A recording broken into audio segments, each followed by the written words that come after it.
Oi pessoal, então a ideia hoje é a gente explicar um pouquinho melhor o conceito de corrente elétrica e também fazer alguns exercícios, tá?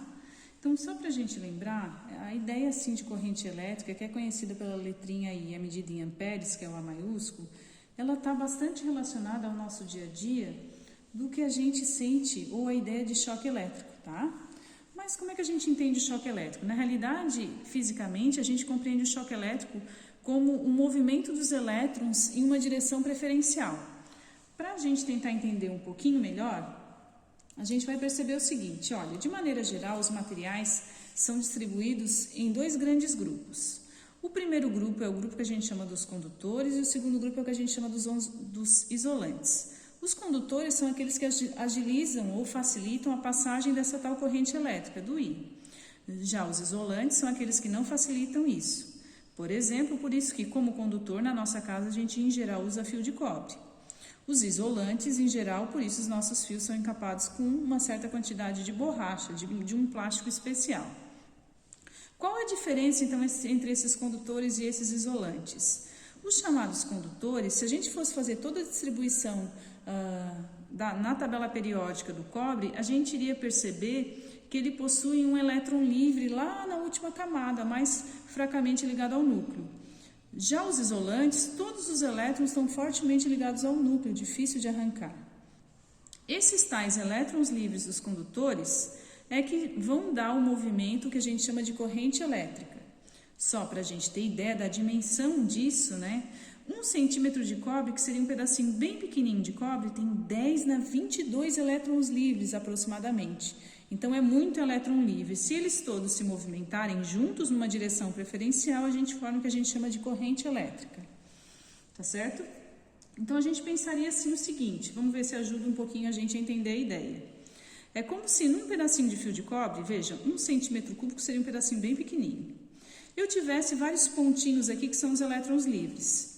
Eles estão lá dando sopa. Quando eu ligo isso daqui numa fonte, quando eu faço essa ligação numa fonte de energia, ou seja, traduzindo para a gente, quando eu ligo isso aqui na tomada, para a gente entender, quando eu faço uma ligação disso daqui, né, ligo na tomada, numa fonte, esses elétrons aqui começam a ganhar uma ordem dizendo, movimente-se. Então, eles vão começar a se movimentar numa direção preferencial conforme a ordem da fonte, né?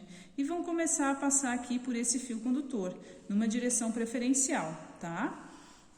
Ou seja, se eu soubesse e se eu conseguisse ver um fio cortado aqui nessa seção aqui, como se fosse um corte que eu desse na lâmina do fio, eu iria perceber que passa por aqui uma certa quantidade de carga e eu poderia anotar o tempo que isso acontece. Então, se eu compreender essa quantidade de carga que passa por tempo, é o que eu chamo de corrente elétrica. Então, para a gente entender um pouquinho a equação, a gente teria o seguinte, ó. Vou substituir aqui para a gente entender. Que a corrente elétrica, que é medida em amperes, nada mais é do que a carga elétrica, que é em Coulomb, porque a gente sabe que cada elétron livre carrega uma quantidade de carga elétrica por tempo determinado. Gente, lembrando que esse Qzinho aqui é aquele mesmo velho Qzinho do N vezes Z, que é a quantidade de carga de um certo tipo de material que tem um número de elétrons livres vezes a carga elementar do elétron, tá? Mas no caso, para nós, por enquanto, a gente está focado nessa equação, tá joia? Então isso aqui é só para a gente entender o contexto inicial, para ver se a gente consegue trabalhar um pouquinho nos exercícios, tá ok? Então vou tirar aqui para a gente ir para os exercícios. Então o primeiro exercício diz o seguinte para a gente, ó, determine a carga elétrica nos 2 primeiros segundos e dá um gráfico. Então, o que a gente vai deixar aqui anotadinho no canto a nossa equaçãozinha de origem, que é essa equaçãozinha aqui, tá? E a gente vai tentar fazer uma leitura do gráfico de qual intervalo que ele está pedindo. Então, ele está pedindo de 0 a 2 segundos. Então, de 0 a 2 segundos seria essa parte aqui que corresponde ao gráfico, né? Então, poderia dizer o seguinte, olha, o intervalo de tempo é 2 segundos e a corrente elétrica, veja aqui que é o I que ele está falando no gráfico, vale 4 amperes, né? Amperes e segundo. Então, ele quer saber o que? A carga. A carga é o Qzão pra gente, né? Então, ficaria assim. O I é igual ao Qzão sobre ΔT.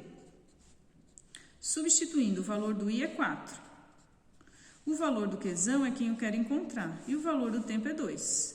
Então, esse que está dividindo, fazendo a sequência aqui, ele passa multiplicando, vai ficar Q igual a 4 vezes 2. Traduzindo para a gente, a carga elétrica seria 8 coulombs. Tá joia? Porque carga é em Czão maiúsculo, que a unidade é coulomb, né? Então, eu preciso, para que saia em coulomb, que o tempo esteja em segundos e a corrente esteja em ampere, que é a unidade de medida no Sistema Internacional dessas grandezas físicas, tá? Então, para a gente continuar mais um pouquinho, o segundo exemplo aqui seria esse. Deixa eu puxar um pouquinho para cá, para a gente ver se consegue ver o exercício inteiro, né? Que fala assim, ó.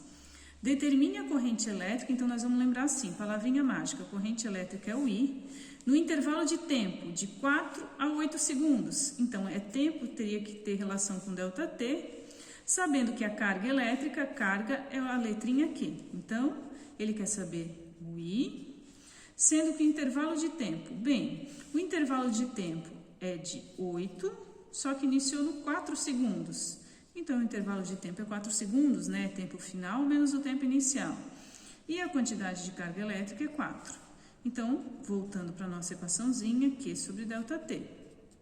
Está em segundos e está em coulomb, tudo ok? Então, ficaria 4 dividido para 4. 4 dividido para 4, 1 ampere, né? Então, veja a unidade de medida da corrente sempre em amperes, né? Então, vamos continuar mais um pouquinho para o exercício número 3. Olha só, fala assim, ó. Em um relâmpago, a descarga elétrica é de 10 coulombs. Veja, se isso é Czão só pode ser do quê?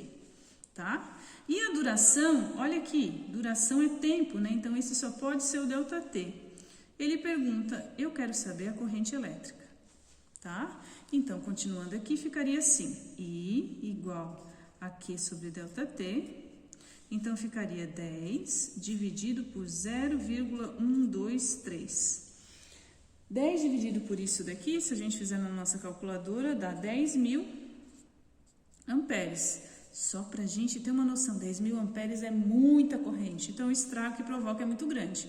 Por isso, dificilmente a gente consegue sobreviver se um relâmpago cai. Um relâmpago não, né? Talvez a palavra mais correta é se um raio cai muito próximo de nós. Tá ok? Então, para a gente ir para o nosso próximo exemplo, aqui ele já fala um exemplo um pouquinho diferente, que é de uma bateria. Uma bateria possui, se é amperes, isso daqui é o I dela, né? Sabendo que a carga elétrica dessa bateria é de 160.000 coulomb. Se é coulomb, só pode ser o Qzão. Por quanto tempo? Ele quer saber se a bateria vai funcionar. Então, vamos lá. A nossa equaçãozinha, tirando os dados, o I vai ser 44,4, a carga vai ser 160.000, e ficaria assim a nossa equação, né? Q sobre ΔT. Então, ficaria 44,4 igual a 160.000, dividido por ΔT, que é quem a gente quer encontrar. Agora, o ΔT vai para o lugar desse número, esse número vem para o lugar do ΔT. Então, ficaria assim, ΔT igual 160.000 dividido por 44,4. Então, se a gente fizer na calculadora, a gente chega a aproximadamente esse valor aqui, 3.603,6 segundos. Só para a gente ter uma ideia prática disso, né? 1 hora tem 3.600 segundos. Então, veja, essa bateria duraria em torno de 1 hora, né? Não exatamente 1 hora, mas em torno de 1 hora. Só para a gente associar com a prática, né?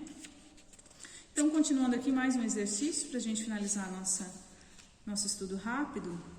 Aqui fala assim, ó, uma enguia gera 2 amperes de corrente, ó, ampere de novo é o I. Durante 3 milésimos de segundo. Segundo está sempre relacionado ao tempo.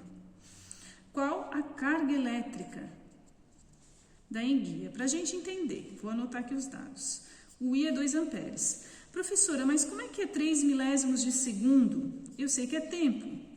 3 milésimos de segundo é 3 dividido para 1000, gente, por isso a ideia de milésimo. Então, se eu fizer isso daqui, eu vou perceber que é esse númerozinho aqui. 3 milissegundos, né? Então, fica assim. Para a gente retornar a nossa equação, o I é 2, o que é que a gente quer encontrar dividido por 0,003. Esse que está dividindo passa para o outro lado multiplicando, né, gente? Então, ficaria assim, Q igual a 2 vezes 0,003, que dá 0,006 coulombs de carga, né? Uma carga bem pequenininha, tá bom? Espero que ajude vocês aí no estudo desse conteúdo. Abraço e tchau!